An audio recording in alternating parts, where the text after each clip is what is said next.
Hi, Dave. Hello, Sam. Hi. Well, I'm just going to make a brief introduction because your history is quite an arm's length. So I'm just going to make a quick introduction. Well, for everyone who's watching this, Dave Vij is a dear friend, a gentleman. He's one of those people who will help anyone, anytime, no questions asked. And I'm one of them.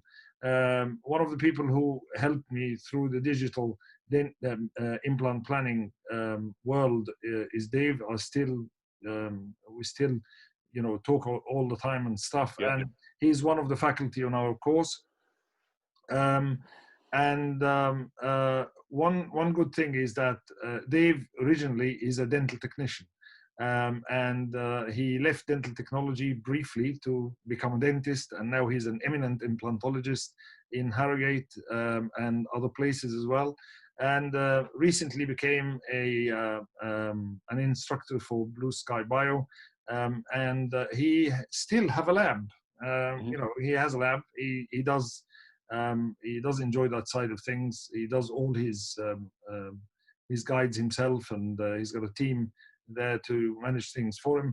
But it's nice to have someone who is a dentist and dental technician at the same time, and all the stuff we do, which we always blame the technicians that they've messed up. I can't do that with Dave because it's something that can never be done. Anyway, Dave practices in Harrogate mainly, but in other places as well. He's originally from Canada, but he's, as you can tell from the accent, but he's residing in the United Kingdom. Lucky for us that he's around.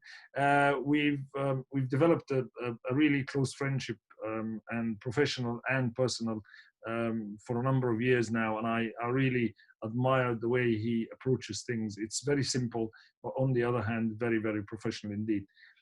Now, just a couple of questions before we start the BlueSky Bio. Now, sure. I just wanted to tell these dentists, how is it possible to plan cases without using CBCTs and digital planning now in this day and age? Modern planning without digital dentistry. Yes. Yes, without digital dentistry. So, I mean, we could go back to how I very first started with planning cases. And, the very first way that I was taught was from my mentor, and he used to do ridge lap mapping. Yeah. So numb the patient up, get some calipers, and just pinch through the tissue and then measure the underlying bone. And then you can then transfer that onto a stone model. And then you can get an idea of your soft tissue thicknesses and also your bone volume underneath the stone model. So that's probably the most basic analog way, but it's quite time consuming, isn't it? You've got to get the patient in, got to provide them with local anesthetic, so it's in their eyes an extra surgical step for them, and then do the planning backwards from there. Yeah, but I think that gave us. I used that in the past as well. Yeah. The imagery Yeah. that used to give many false results, because you've got you can have very tough periosteum and you think it's bone, and you can have very thick tissue and you think it's bone. Yeah, absolutely. You have very low density bone and you go through it and you think that you haven't got much bone. So it was very hit and missy, really. Yeah. But what I'm trying to say is, even the technology is now available. It's simplified. It's abundant. Some people think it's expensive, but I think the expense is justified in the fact that if you make a mistake or you have a problem, then you wish you spend that money, or ask the patient to spend that money to get a CBCT done at least. I mean, it's a very, very rare occasion where I don't take a CT, as a cone beam CT of someone. you know, it's got to be a knockout case, maybe like an upper premolar or something like that, where, you know, it's recently extracted and everything's the soft tissue in the bone. You have to have extracted that tooth yourself. Yeah, exactly. Yeah, exactly. You know, I at least want to know what's happened to that tooth, right? So yeah, it's quite rare, isn't it? So what I'm trying to say is, for everybody who's starting, it's exactly like I know a few of the dentists who are watching this, that they use microscopes in everyday dentistry. So I think if you're using a microscope, why on earth do your treatment planning for implant cases without a CBCT? Yeah, absolutely. Yeah, it's a very low dose now. You can have small volumes. You can do anything really, and I think it's important that is the case. And it reduces, in my view. I mean, you think the same. It reduces errors and it makes things much more predictable. It's nice to be going into somewhere where you know where you're going, where you're heading, rather than opening and thinking, oh, I didn't think that was the case. I always put the analogy of like a sports athlete who envisions or is planning the football game before they actually do the football game. Yeah. So that's how when I'm reviewing my surgical cases, it's like I'm thinking about my surgery before the surgery happens. Exactly. So when you actually get in there, it just happens. You forget how it's happened, but it just does because you've had planned it already. Exactly. Yeah. Anyway, without taking much of your time, you can share your screen now. Yeah. I'll turn my video off so that I don't distract you with my good looks, and and let you take over. So, Dave, thank you very much. And Sam, before you go, just allow me to share my screen for me. Yeah, share your screen, and then yeah. It just says the host is disabled. Oh right, I'm sorry. Yeah, come now, Sam. You're a host now. Yeah, sorry about that. Yeah. Oh, sorry. So there you go. You're a host now, and you can share your screen. Great. Sorry, okay. I'm sorry. No, it's okay. Forgot about this little bit of technology. Is that working? I am going to turn my video off now. Okay. And I'll leave it to you. I'm very excited. Everybody will be very excited. I know that. And let's just get to it. Thank you. So today, Sam is very first honored to be able to speak to all you young dentists, experienced implant dentists. And today, I think we're just Sam has asked me to talk about just basic the navigation of BlueSky Bio, also. You know, planning virtual implants, planning a relative prosthetic envelope to help you with your planning and your surgeries before the actual before the actual surgery occurs. So what I thought I'd do is I first just go through all the functionalities of BlueSky Bio, kind of how you work around it, how you bring in the DICOM data, how you decide what type of implant you're going to use, positioning the implant, positioning a prosthetic screw, which is essentially the long axis of where the implant wants to be, and then also importing a digital tooth to give you an idea of where the future prosthetic envelope might exist. So I've already got my BlueSky Bio plan up and open. And this is how your BlueSky Bio software should look. And essentially we have 5 screens here. We have on the left is a transverse screen, a coronal cut. On the right-hand side here is a 360-degree transverse cut. On the bottom left will be a 3D render, and then the bottom right-hand corner here will be a panoramic view. So there's the first thing that we need to do when we bring in our start our BlueSky Bio plan is actually just importing the DICOM data. And there's 2 ways you can do that. The first way is you can simply go up in the file and you can go into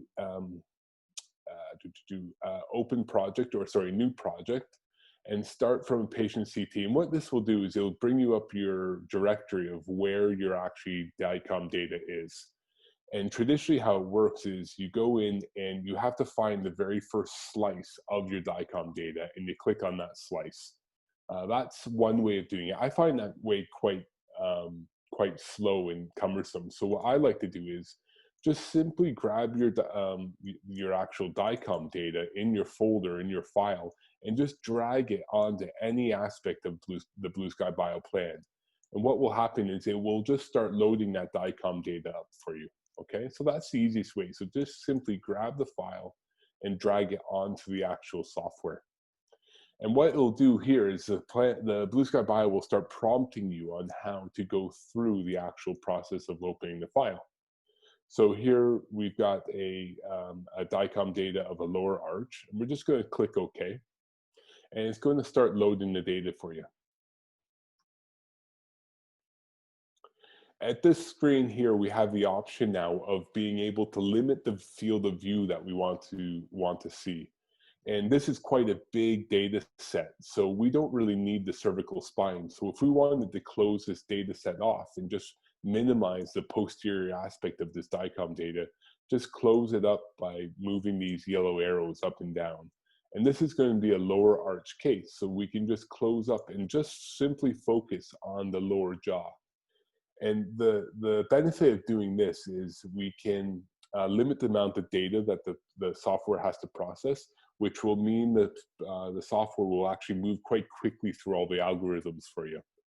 So if we just want to focus on the lower arch, then we're going to just close down the yellow box so only this portion is actually on view. Okay. And I'm going to show you the difference between what that DICOM data looks like. So here it is, compared to what the full scan would have been. Okay, so there's our bottom arch only, which I've cut off all the top arch. But what I'm going to do is I'm actually going to load the case again. And in order to load the case, if you wanted to move on to your next case, if you've done planning that one, you want to just move on to your next one, just drag in the DICOM data of your next case and just drag it on. I often get questions about what type of computers to use for running these programs. I know Sam and we both use MacBooks. I've got a relatively new MacBook Pro. The software will run absolutely fine on either a Windows-based version or a MacBook. I would strongly recommend that if you're going to get a MacBook, that you get a MacBook Pro to run this, and not like a MacBook Air or something like that. Okay, so here's the same data, but I'm not going to close it up this time. I'm just going to open up as it is. And what you'll see is you'll see the difference here between the two. And look how much more data. I've got the full scan to the very top to, we've got to the frontal process here. So we've got a lot of data which we don't really, sorry, the nasal spine. That we don't really need. So let's start going through some of the functionalities of the actual screen. So in each of the little quadrants where we're able to look through the transverse or the coronal or the 360 degree, we have a number of different little buttons here on the right hand side. The first little button at the top here just minimizes and maximizes the screen. So if you want to see any of the 5 boxes in full view, then just click on the minimize and maximize screen. It'll just allow you to see it in more detail. The next little button in the transverse cut here is a cross-sectional distance. And basically what that is it's telling you how many millimeters each cross-section is viewing. So there's a little purple box, a yellow box, and a red box, and that corresponds to the purple, yellow, and red versions of the cross-section here. And if you watch and see what happens when I increase the cross-section, you'll see here that the lines actually separate further apart. So you're getting more in that field of view. So essentially between these 3 lines, you're getting actually 9 millimeters because there's 3 millimeters between each cross-section, okay? I prefer to keep this, 6 millimeters. I prefer to keep this cross-section at 1 millimeter only. It allows you to see a little bit more precisely what each segment is doing. On the in the middle screen here is our coronal cut, and what you'll also be able to see is our panoramic curve, which is the outline of this box. And what's this yellow box here, or the arch here is, it's basically your dental curve, or where your panoramic view is being processed from. So this lower view here is being made up of everything that happens between these two yellow lines. So if I narrow this, you'll see my dental field becomes narrowed. If I open this up, you'll see I'm able to see much more in my field of view. And the same thing can happen if you want to drag it posteriorly by grabbing a hold of one of these little gray boxes. You'll be able to see the most posterior aspect of that mandible. Now, almost every single time that I open up a new DICOM data, I want to redraw that dental curve. And in order to the way to redraw that dental curve is if you come up to the top left-hand quadrant here, you'll see a little blue outline dot and a red dot. And this is, if you hover on anything in BlueSky Bio, it'll tell you what it is. And this is called draw dental curve. And generally how I draw my dental curves is, if I'm going to be looking at the lower arch, I go through my cross section of my lower arch until I find kind of the root canal system. I can see the root canal system of the lower teeth. And then I start my dental, drawing my dental line at the very posterior aspect of the mandible. And all I'm doing is left mouse clicking and dragging around towards the, around the arch essentially, until I've created a nice arch all the way around the mandible. And this will then allow me to it'll show me exactly my dental curve associated with that arch. If I was going to do an upper arch case, then I'd go up to the upper jaw, I'd find my root canal system, and then I'd redraw it for the upper arch in this manner. Okay?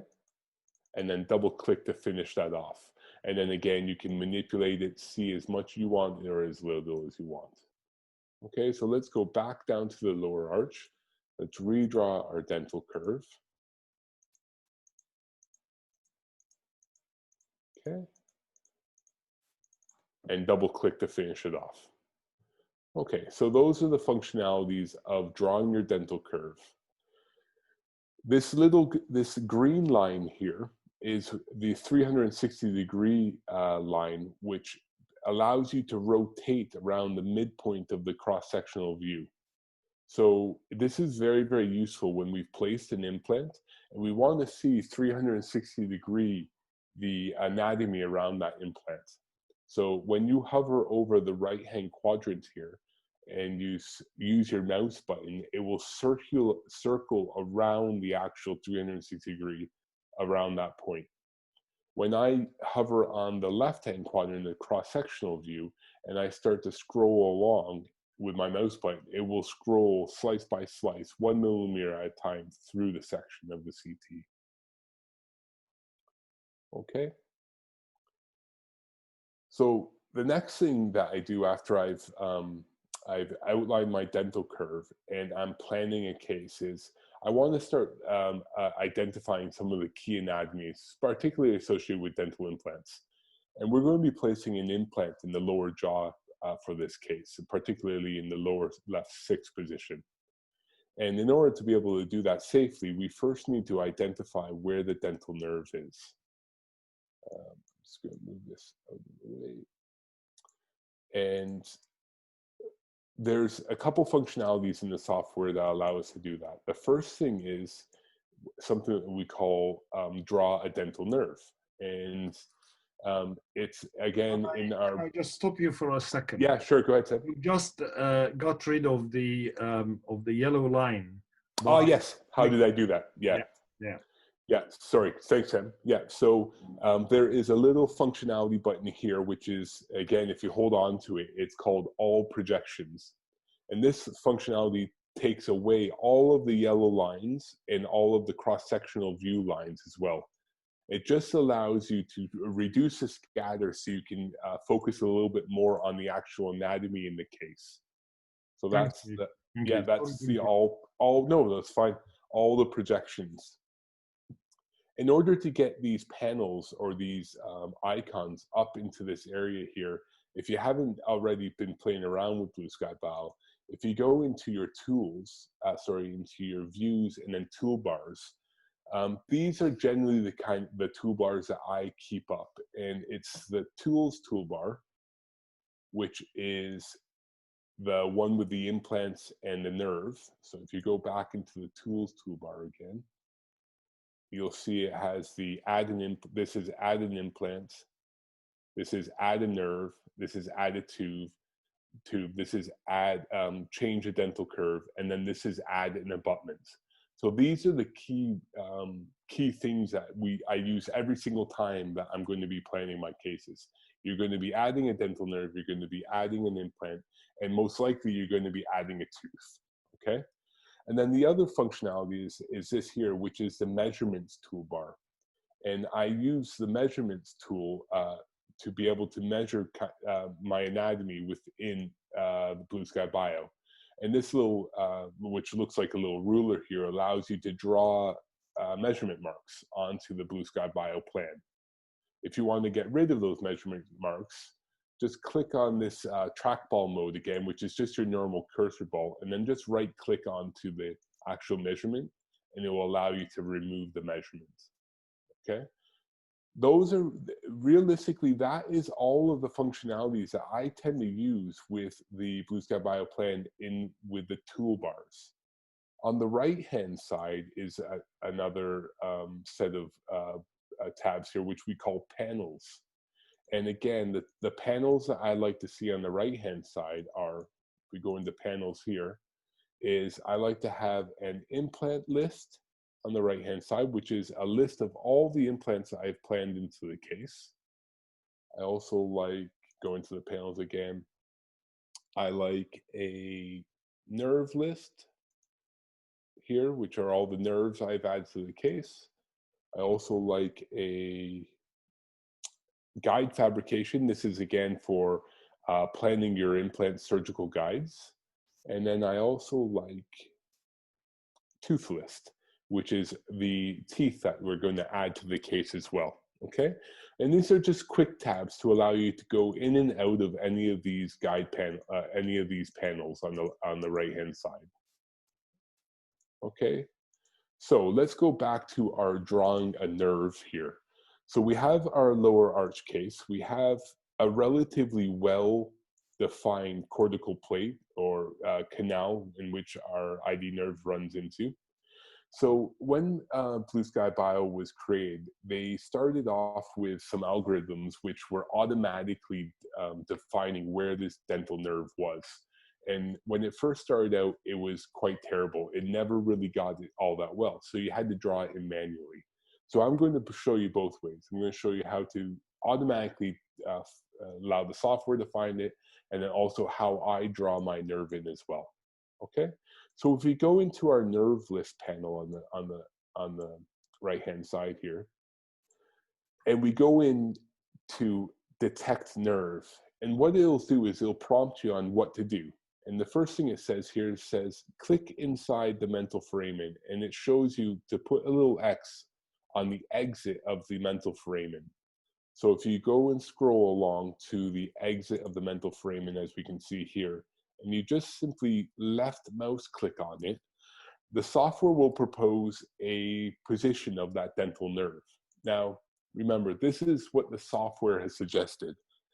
I would strongly advise you to always go back and double check this position and just scroll through slice by slice how that mental nerve looks, or that inferior alveolar nerve looks. And it's going slice by slice through until you're back to the last molar here, and then it should be exiting via the mandibular frame and out the back. Now, obviously, not every cone beam is going to have all of this anatomy in, but that's how it should look. And that's drawn that dental nerve really nicely. So that was really easy, quite quick. Now, this is quite an easy nerve to find, and we all have those cases where, you know, we've got that hollow mandible, or we've got that lower jaw that just doesn't have a well-defined mandibular inferior alveolar nerve. And this is how I tend to do it if that hasn't created a very nice outline for me. So I'm going to get rid of that. And I'm going to click on the little button here, which basically, sorry, let's go back here. I'm going to put on my dental curve here. And there's a button on the right-hand side in the panoramic view here, which this allows me to change between a compositional view, which is what the view between these two lines is being made up here in the panoramic view, to a single slice right through the middle of those two compositional views. And this single slice is then represented here in the panoramic view.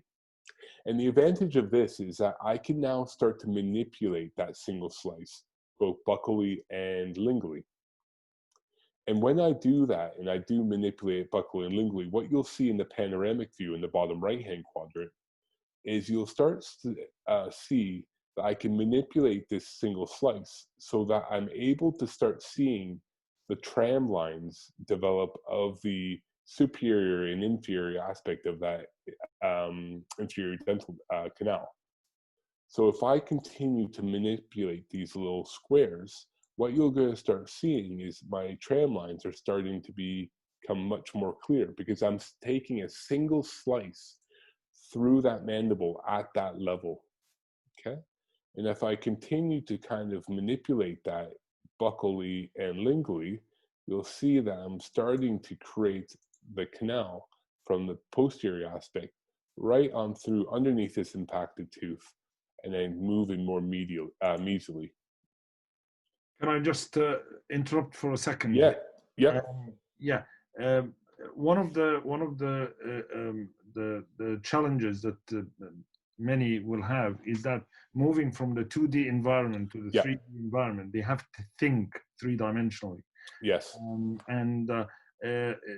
If you allow me to speak in Arabic for just a minute, I'm really sorry, but I have to explain this in Arabic if you don't mind. Go ahead, Sam. Yeah. يا جماعة الانفيريور دنتال كانال ليها كورس، يعني مش ماشي عدل، فعلشان ما تروحش منك حتة منها لازم تمشي بالسلايس دي يا اما بكلي يا لينجولي علشان تعرف الكورس بتاع الكنال فين بالظبط، ولما بتعمل له تريسنج مظبوط بيبان قدامك زي ما انت شايف كده.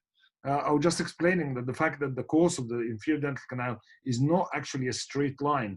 It goes, it starts off quite medial and then it curves slightly laterally. So you have to manipulate these points on the slice to be able to follow the course of that canal so that you can see it properly in that view. Am I correct? Yes, absolutely. Yeah, so it travels from the mandibular foramen, which is lingual, to the mental foramen, which is actually buccal. Yeah. So it converses from that from the lingual to the buccal. Yeah. Yeah. And that's exactly what I'm doing with this. I'm moving these as it starts here on the lingual surface here as it enters the canal, and I'm transversing it and following it as it starts to move towards the buccal aspect as it moves medially. Yep. Is that okay, Sam? Thank you. Yep. Yeah, that's fine. Yeah, go ahead. Okay, great. So as I'm moving more medially, I'm continuing to follow my canal as I see it appear in this in the single slice through the jaw at that point. And once I'm happy, and what you'll start to see is most canals, what they do is they drop down, and then as they usually start to come up a little bit towards the mental foramen as they get into the region of the lower premolars. And again, most of our foramens sit within between the 4 and the 5. Now, there's obviously some incidents where we can have an anterior loop, and the anterior loop of the foramen can be anywhere between 1 to 6 millimeters at its most extreme. Now, the anterior loop is not a branch is not the continuation of the incisive nerve. It's an actual physical loop of the mental foramen, which then comes back around, so it moves medially and then dives back distally again to exit through the mental foramen.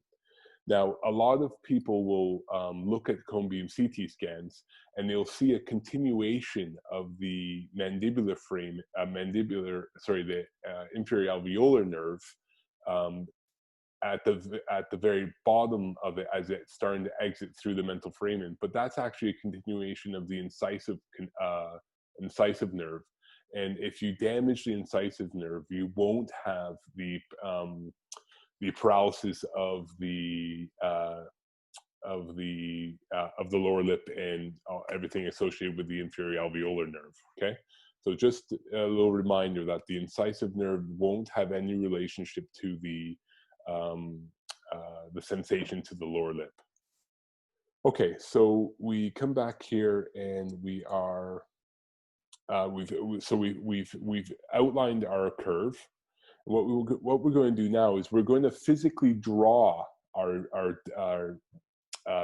nerve in, and what we're going to do here is with something that's called add a nerve. And again, with most things in digital dentistry, whenever we're going to add something, it usually tells us to do it in sections. So we're going to add points of the nerve and then join them all together. So how I do this is I start at the very back, and then I start to lay down points as I start moving medially. And what I'm doing here is I'm just outlining where that canal is. So I'm just going through the top and bottom of it, right in the middle. And as I start getting close to the mental foramen, I skip out of this panoramic view and I actually start looking at it in my cross-sectional view. And what I'm looking for here is I'm going to start laying down more points until I find my mental foramen. And as I see my mental foramen, I'm going to then start exiting out of my foramen, like so. Okay? And then what I'm going to do is, as always, I'm going to go back and I'm going to double check and make sure that I've drawn that inferior alveolar nerve exactly where it should be. And look at that, it's absolutely spot on through that canal. Okay? So that's, and I would have to say that I probably draw my nerves probably 90% of the time like that. I don't trust the software to do it. I prefer to draw it myself. So and that's exactly how I do it. Any questions about that, Sam? Or does that all make sense? No, that's fine. I would just to say that yes, what I do is I do it in two ways. I do it with the software tracing. Yep. And then I delete it and go again and do it this way. Yep. Try to see if more than often the software misses the canal at some points, especially if it's not well defined like this one. Probably the software will trace this quite well because it's well defined. But sometimes if it's not less well defined at some points, it will miss it. Yeah. And another thing as well is that you need to, you'll not break the software, you'll not do any harm to it. If you make a mistake, just go back and undo it. Yep. If you want to get rid of that canal, that nerve, just go here and click X and start it again. Yep. And all you have to do is just click, right click as you go down. Yep. And then once you finish, just get out of the view and then check the slices by using the side slider to move. Yeah, you can move. You can either slider. Scroll through with the side slider. I like to use my mouse wheel. Yeah. So the mouse wheel, I find. If you have a wheel on your mouse, then it will be helpful. Dave, I've noticed that the rendered view is not. Yes. Yeah. I'll show you why that is. Let me just start the software again. So you guys probably noticed that when I first opened up the software, I closed it all down with the yellow boxes. And this is a Mac glitch. And basically what happens is when you close those boxes down, it will get rid of the 3D render view. So what I'm going to do is I'm going to open up my BlueSky Bio completely again, and then bring in the file again. And you'll notice that the actual rendered box is there if I don't close it down. So I'll just do that quickly. Just for the guys to see, because yeah. It looks nice, especially when you've drawn the nerve. Yeah. It looks nice on the rendered view. Sure. Yeah, I'll do that again. Thank you. So, so again, I just close it all down, and I'm going to just simply drag my DICOM data directly onto my vision anyway. So yeah. Yeah, drag it right on. Press OK.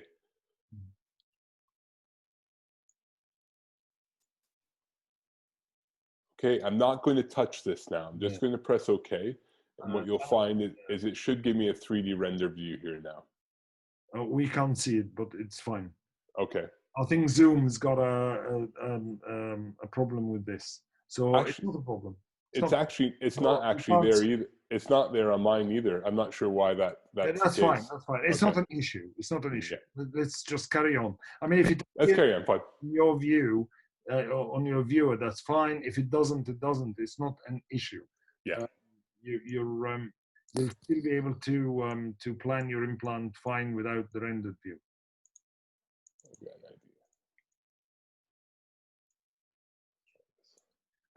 What I want to tell everyone here as well is the fact that when you send the patient to have a CBCT scan, make sure that you ask the scanning center to have the files saved as raw DICOM. So they have to be DICOM files onto the CD. Normally in Egypt, Dave, what they send is they send the CD to practice, to load up. So make sure that it's and one of the most popular softwares is Sidexis. Oh no. Sidexis, yeah, Sidexis have a people who use Sidexis, if they are not savvy with the software, when they come to save the patient's CBCT, they save it in something called wrap and go format. Yeah. So please tell them that you don't want it in wrap and go format. You want it as raw DICOM files. You just want all the DICOM files in one file, which sometimes on the disk is called data or image data. Yeah. Right? So if you've got the image data, then that's the file that you want, and it has a the files are .dcm. There we go. Yeah. There's there's this So why that was, I've got an I was using a really old version of it just by accident. I didn't even realize I had opened it. So this is the newest version. Yeah. So there's our data, our 3D render. Yeah. So if I go back and I draw that nerve again, let's redraw my dental curve for the lower arch. Yeah, you were using the old BlueSky Bio, weren't you? Yeah, because the issue is because I designed so many cases for so long that when you save the file as the old software, you have to use the old software to view it. Yeah, I know. You can't. Yeah, it's not ideal, but So this is the software tracing the nerve, right? Yep. And there's our nerve sitting there. That's the rendered view. Yeah, very nice. Very nice. Okay. If you want to see the nerve only, can you just put the density slider? Yes. Yeah. So you can move this slider right and left to reduce the density and see the nerve by itself, right? Don't move it too much, or else it will just make it like a solid. It'll be nothing. It'll be nothing. And then it'll be this solid ball. Yeah. So just do it in a way that you can see everything. Right. I'll leave it to you. Okay. Yeah. Another thing that I like to do when I'm planning just a lower arch case, because this patient's not an occlusion, and I'm not using the occlusion to create my plan, what I do is I like to get rid of this top arch information. It allows me to see this just a little bit better.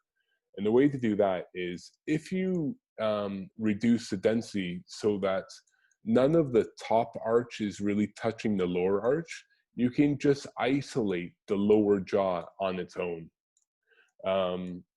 So let me just show you this functionality. So if you are in your surfaces panel here on the right-hand side, and you have the CT data, which is what is here highlighted, and you scroll down and you click isolate, and click on the thing that you want to keep. So you want to keep the lower jaw. It will get rid of all the other information around it. So there goes the upper jaw, which will now allow you to just focus on the top jaw, on the lower jaw. Another way of doing that as well is you can just physically cut things out of the surface. So again, same thing in our surfaces panel. If you click on cut and you just highlight the thing that you want to cut, it will then delete that portion of that data set. Remember though, when you're cutting, it will cut through and through. So for instance, if I thought I was cutting here only, watch what happens.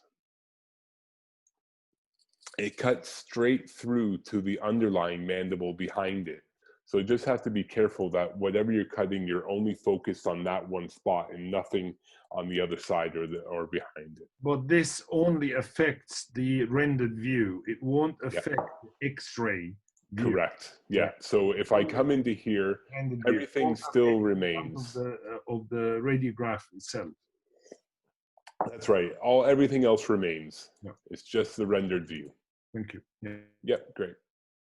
Okay. So once I've got my nerve drawn, the next thing that I want to do is I'm going to use the 3D rendered view. Now, the ideal scenario here is that we would have an STL surface, which is a digital representation of the patient's teeth. So a model either digitalized in the lab or an intraoral scan, which is then created an STL file of the patient to be able to align to the DICOM data.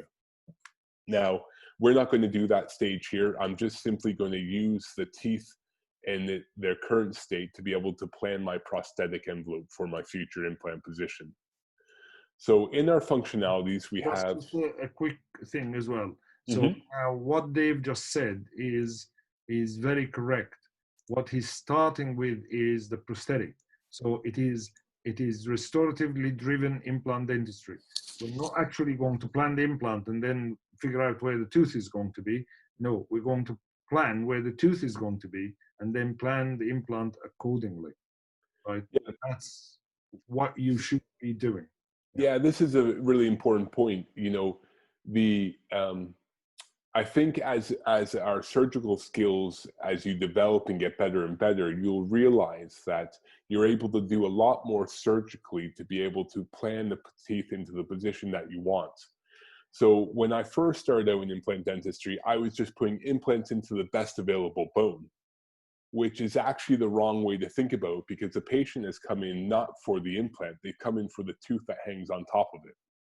So if you're unable to put the tooth into the right position because the bone isn't available, then you have to consider whether or not your surgical skill is available to be able to replace the bone or create some other prosthetic envelope that will allow you to position that tooth in that position. So the realistic nature of it when I first started out is that because my surgical skill wasn't as good, I probably should have been referring a lot of those cases over to colleagues that were able to do that. But as you get better and better surgically, you're able to then produce better results with your surgery to allow that to happen. So yeah, I always start with planning where my tooth wants to be first. So then I can see what available bone there is in that ideal scenario.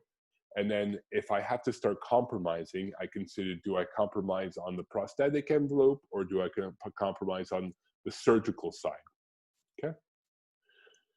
So First thing is we're going to add a tooth. So again, our button up here is add a tooth, and it's quite simply just click on that button. And inside this prompt here, it's going to give you a number of teeth that you can choose to put into that position. And there's a list of a number of different technicians from around the world that have contributed their tooth library, so their wax-ups of teeth, to be imported into the software. So we'll use one of my teeth from my library. Well, why you're very biased here.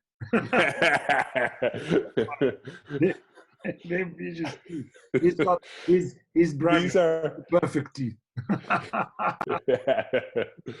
So these were teeth which we've been waxed up in the lab, and then I sectioned and scanned. So these are just waxed up teeth of mine that I've done and then given to BlueSky Bio so you can use to plan with.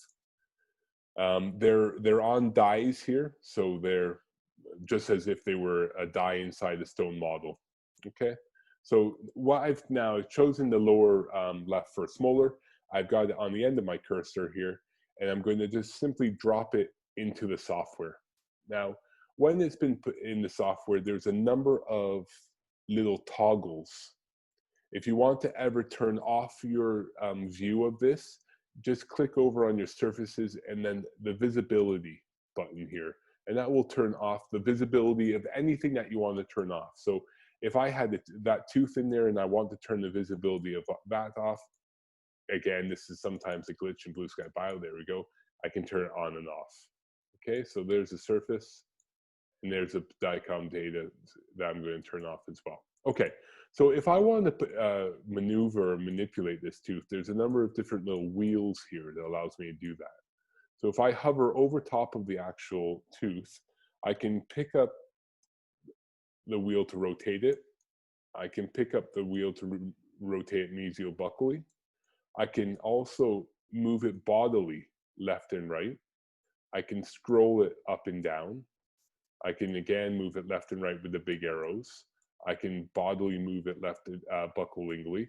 And I can also grow it bigger and taller with the balls. Okay? So that allows me to give the function, to manipulate that tooth. So we're going to start moving this tooth into the right position. So let's just start scrolling it around. Again, when you first start doing this, because if you guys don't have very much CAD experience, it's just going to take you a little bit of time to get used to actually just manipulating this tooth into the right position. Now, of course, I don't have a opposing dentition to allow me to, really accurately position this, but let's just pretend we've got this in a relative position that we're sort of happy with. Something like that.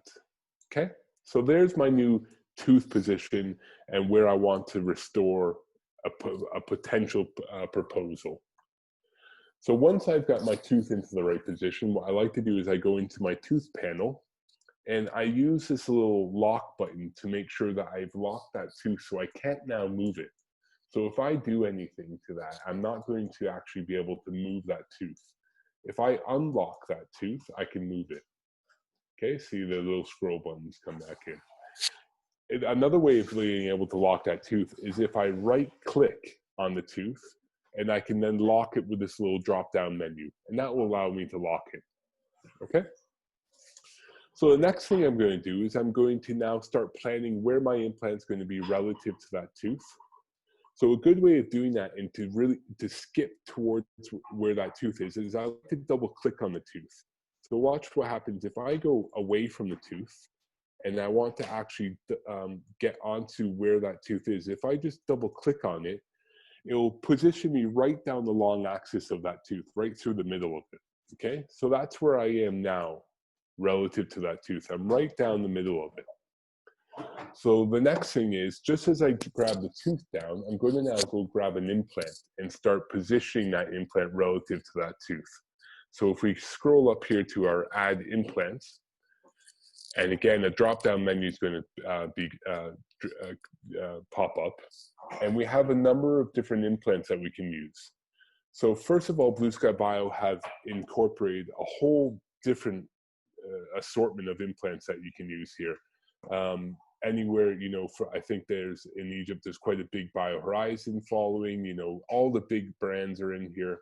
And if you happen to have an implant that doesn't fall within this list of implants, then you can use a custom implant, which is basically any size implant that you want, you can design in the software.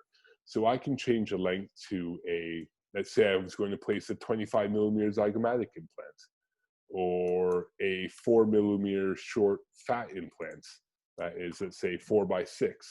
So any size of implant that you want to position to design in the software, you can in this functionality. Okay. Or you can just go with one of the pre-made implants. Again, with regards to positioning the implant, all the software knows is what the diameter of the implant is and what the length of the implant is. That's all that we care about. So let's say, for instance, you have a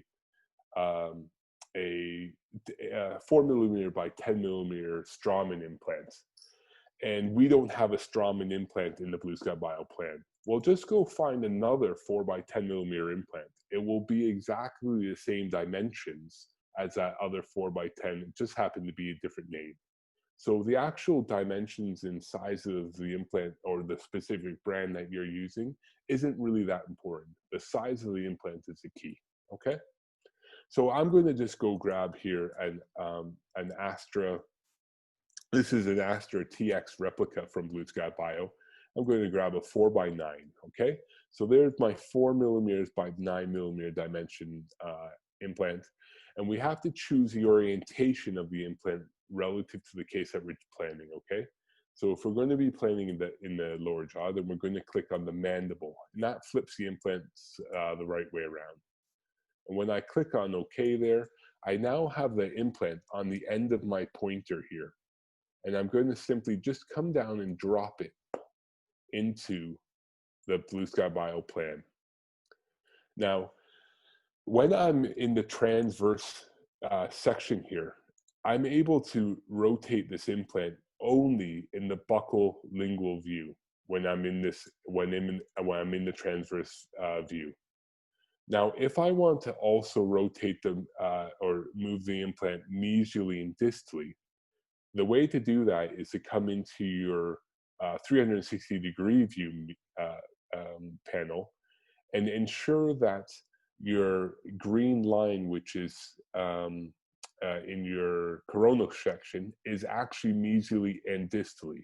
And once that line is mesial distal, it means that I'm viewing this field here in the mesial distal view.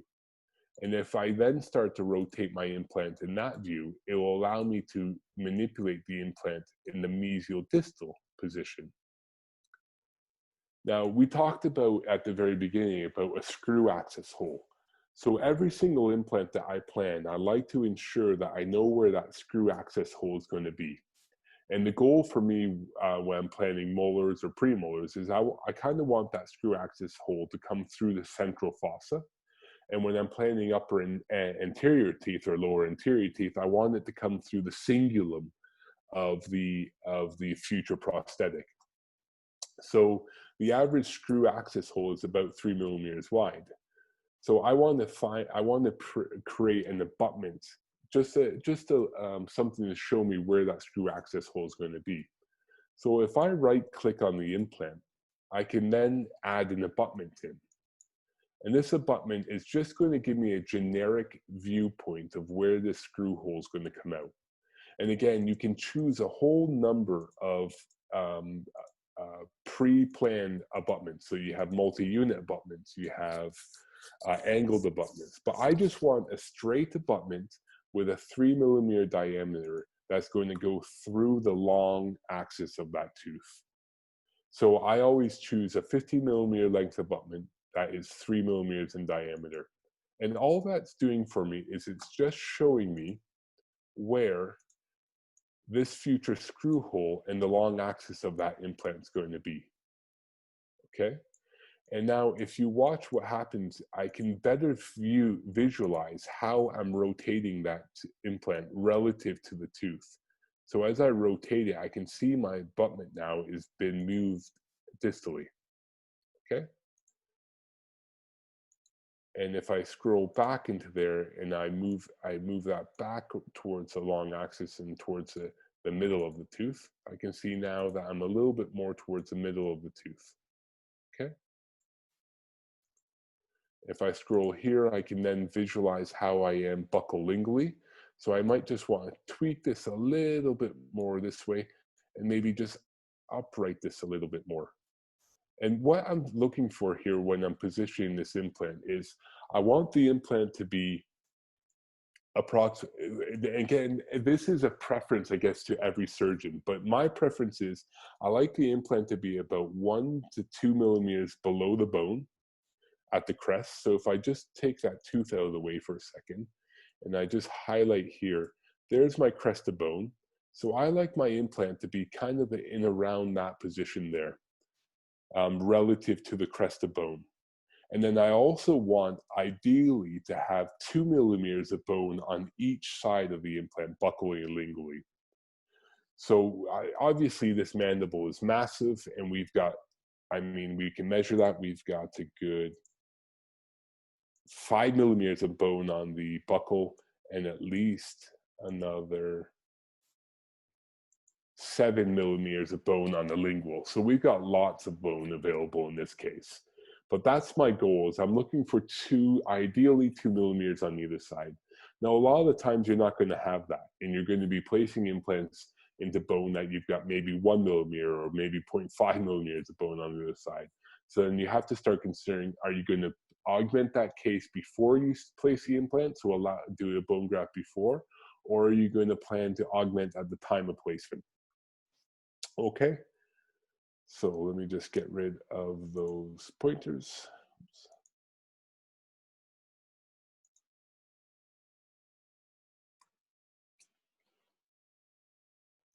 There we go. So let my computer catch up here.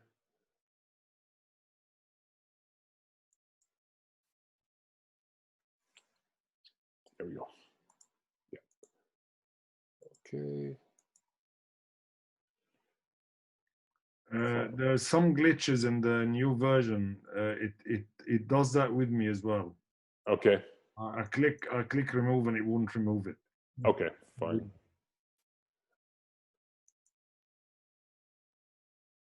There we go. Okay, so we're back. Mm-hmm. Yeah, okay, fine. So we've got, let me just scroll this out.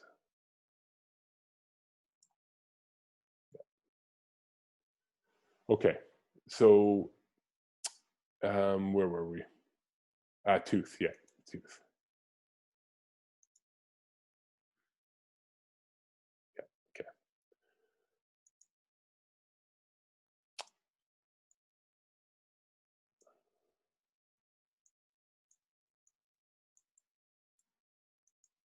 My computer is dying here. No, it's not. It's the software. Sometimes Software. it does that. And if it does now, I mean that's pretty much what you can do when you're what something else I do as well when I'm tracing the nerve is, once I'm happy with it, everything that you do you can lock. So Yes. you can lock the nerve, you can lock the tooth, you can lock the implant. Yeah. And while you're playing with something, lock the other, because if you've got the implant unlocked and you're trying to move the tooth, you may move the implant instead. Yeah. And if you've got the implant, if you've got the tooth unlocked and you're trying to move the implant, you may move the tooth as well. So it's important that you always lock everything that you do to stop the other one moving. I think this. There we go. I'm going to shut it down. Yeah. I thought it'd be maybe a good idea to plan maybe an upper anterior case with 2 implants, and I can show you how to parallel them. Paddling, the paddling, yeah. So that's brilliant. I mean, the one of the most important things to realize is the more you use the software, the better you get at it. Yeah. You have to practice, practice, and practice. And what I'll do is I will be posting on my channel a test case for anybody to download. It's a lowercase so that you can practice all that on it. BlueSky Bio as a company has actually has a big library of videos on their YouTube channel. Mm-hmm. And I think if anybody wants to go and study them, then you could. However, what Dave does is he simplifies things. I mean, sometimes you can get quite confused because there's so many videos and so many ways to do so many things. I think keep yourself to the simple. And if you have any questions or anything, you can relay them to me, and I can pass them on to Dave. But he'll provide. He said he'll provide his email address and Yep. for any advice. He has a planning service as well, which is online. If anybody wants to use his services, he's pretty good at turning things around, and I know for a fact that I send him quite a lot of cases to plan for me. Yeah, and I plan every case. So Yeah. it's every case that goes through the lab, I physically need anybody to do that, and he's yeah. pretty slick. All right, so that's an uppercase. Yep, uppercase. So here we got an upper DICOM data set. Again, I always like to just isolate the actual upper jaw. So again, just a couple little glitches in the newest software. When you bring in your DICOM data, you must ensure that you have gone into the surgical guide mode and make sure you're in the advanced mode. That's really important here. So the surgical module, surgical guide, and advanced. And that will give you the correct screens for you to be able to do your planning.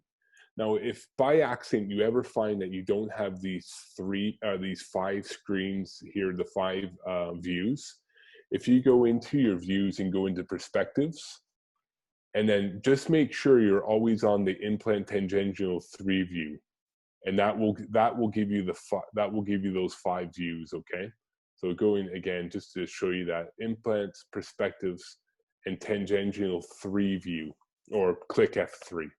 Okay, because if you click on something else, it'll give you a slightly different view. For instance, where am I? Let's say we just by accident just clicked on 3D only view, and you didn't know how to get back to it. If you just go on here and click on to perspectives, implant tangential 3 view, and it'll give you all 5 screens back again. Okay, so let's go and again isolate our upper jaw. So if we go into surfaces, ensure that our CT scan is highlighted, click on isolate, and then click on the jaw that you want to keep, and that's the upper jaw. Okay, and then I'll get rid of the lower jaw. Great.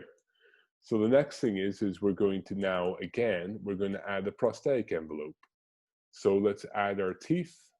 So go into our teeth functionality, and we'll pick up Mitchurst's Pontic anatomy. Now, if you want to grab a number of teeth, so let's say we're replacing, like we're in this case, we're replacing 2 teeth. If you click on one tooth and then hold shift and click on the other tooth, you will now have both of those teeth on the end of your pointer when you bring them into your software. If you drop them on there, then both of them drop at the same time. So just a little efficiency there so you can do things a little bit quicker. Now, same thing as we did with the other, we have to now drag these teeth into the correct prosthetic envelope. So I'm just going to start quickly just manipulating these teeth into the right spot.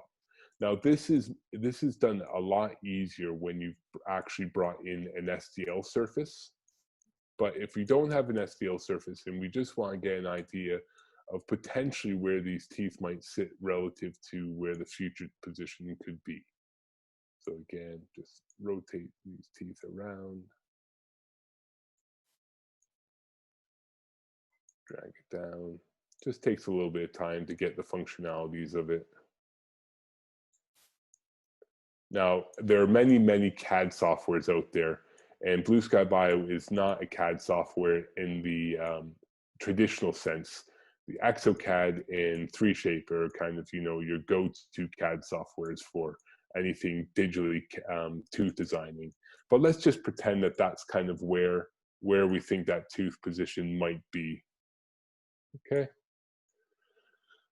So if we're sort of happy, so I'm leaving a little diastema in there because I think the case calls for it. I'm just going to bring that to that position there.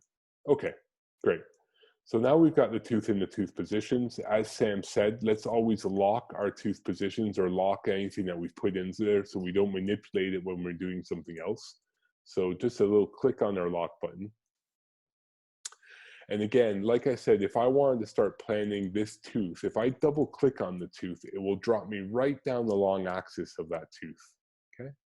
And again, I'm going to go and grab my implant in my add implant bar. And we'll grab another Astra. And let's grab a let's grab a big one. Let's grab a 4x11 and go and put it in position. Okay. And again, the first thing I like to do is let's add that abutment again to show me where that screw access hole is going to be. So add abutment, our custom abutment here, and I'm just going to make it long so I can see how it goes all the way through. So now when I start manipulating this implant, it's going to allow me to see where the prosthetic screw is relative to that future incisal edge and my cingulum, okay? So I'll just make that a little bit bigger so you can see what I'm doing here. As I hover on the implant, it'll turn yellow to allow me to start manipulating it buccal and lingually. And I can also drag it buccal and lingually as well, okay? So I'm going to upright this implant so it kind of sits like this, and I'm just going to move the tooth out of the way for a second so I can see where my crestal position is. And again, like I said, I like my implant to be about 2 millimeters crestal. So that's kind of my position where I would have that implant. If I put my tooth back on again, I'd probably have that something along those lines there. Yeah. So I'm trying to leave some buccal plate here. I'm leaving some plato plate. Remember, if there's going to be a plate that's going to resorb more than the other, your plato plate is much more resilient compared to your buccal plate. And it's all about the tissue that's overlying it. You know, you have that really nice, dense, keratinized tissue along your buccal plate. It is not, its functionality is not to resorb, where your buccal plate is going to. Okay, so, and now I need to make sure that my implant is down the long axis of this tooth. So again, we scroll over to our 360-degree view, and I make sure that my little green line is kind of mesial distal, and I start to now manipulate this tooth mesial distal. And just a little tweak like that will then just allow you to bring that implant just down that long axis nicely. Okay. So once I've got that implant there that I like, again, I'm going to go into my implant list on the right here and just lock that implant. And now I want to duplicate that implant and make it so I can place the implant in the tooth next door. So the best way to do that is if you right-click on the implant, and there's a little functionality here where it says duplicate, okay? And once I've done that, what happens is there's now actually 2 implants overlying each other there. You can see a halo of a blue one and then the red one. Well, if I grab onto that blue one, I will be able to, unlock one of them. I will be able to now drag that laterally, there we go, over to the other implant position. Now, the bonus of allowing us to duplicate the implant is when it duplicates it not only in its size and shape, but also the long axis of the implant. So these 2 implants are actually perfectly parallel. So now what I've got to do is just simply position that implant so it's relative to the other prosthetic envelope that I've planned. Now, traditionally, as you go across the arch, making 2 perfectly parallel implants is very difficult because the arch is curved.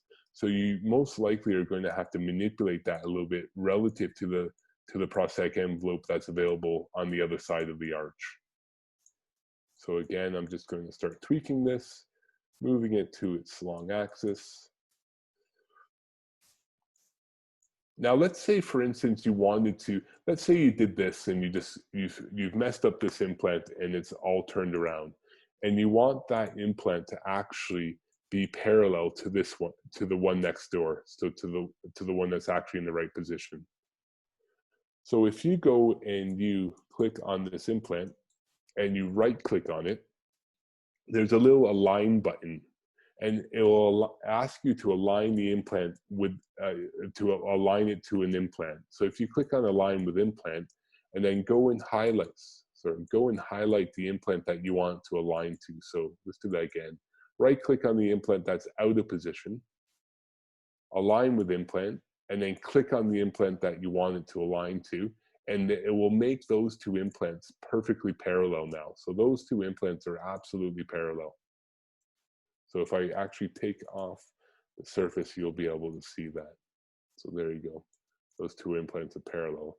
So the only thing that we now need to do is actually just manipulate the height of them. And I would just tweak this a little bit like that. So it's just sitting inside that bone a little bit better.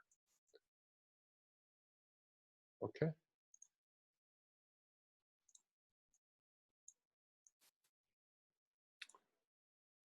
And I'm going to also tweak it like this. So it's coming through the long axis of that a little bit nicer. There we go. So turn on my DICOM, and there's our two central incisors placed with relatively parallel implants. This, in the upper anterior position, it's really nice to just scroll 360 degrees around these implants, because then you can start seeing the implant relative to the incisive foramen. And there's the incisive foramen there. So I can scroll right around this implant and just make sure that I'm not into that canal. And it looks good. So there's that foramen there. So I can see I've got bone all the way around it. It also allows you to be able to visualize the implant relative to the adjacent teeth as well. And you know, we need about 1 to 1.5 millimeters between the implant and an adjacent tooth. So you have to also be wary about that as well. Okay. Thank you very much. That is brilliant. that was nice. That was a good overview of the basic functionalities of BlueSky Bio without using an STL. Yeah. And in my view, this is how you start out. I'm just going to bring my video back on, and yeah, there we are. So yeah, so I think I mean now I think now we're just a few pointers that I would like to mention here. After thanking Dave for giving us his time, and thank you very much, Dave. It's pleasure, Sam. Absolute pleasure. Yeah. Thank you very much. Dave, I'm going to be putting your email address, if you don't mind, on this video when I post it out on the channel. And another thing is that when you send the patient to have a CBCT, especially the upper, please make sure, one, that you ask for DICOM files. The second important thing is that if possible, show the patient how to put cotton wool rolls in the sulci, right? And that pushes the lips out of the way, because then when the CBCT is taken, you don't have the density of the lip overlying the buccal plate, and that makes it quite obscure. So then you have a better definition when you're doing this. Another important issue is if you want a certain volume of just minimize the volume if you don't need everything. But if you're doing a guide, then you need the full hour. Yeah. And yeah, that's very, very important. Designing a surgical guide and merging STL files with the DICOM files is the next level up. And we will be holding something like this in the future according to demand. This will be a full course I think Dave does an online course you'll see him on, I think on BlueSky Bio. There is you're presenting something on BlueSky Bio channel as well, haven't you? Yep, yep. I did it. I did it. Yeah. It was. I think it was on dual arch stuff for the BlueSky Bio channel. I can't remember which one. Yeah, I think that's Dual dual skin. arch, and Dave as well does and it's coming up an online course in guided surgery planning. Anybody who's interested, I'll be collecting emails and I'll pass them to you to correspond with them personally. Great.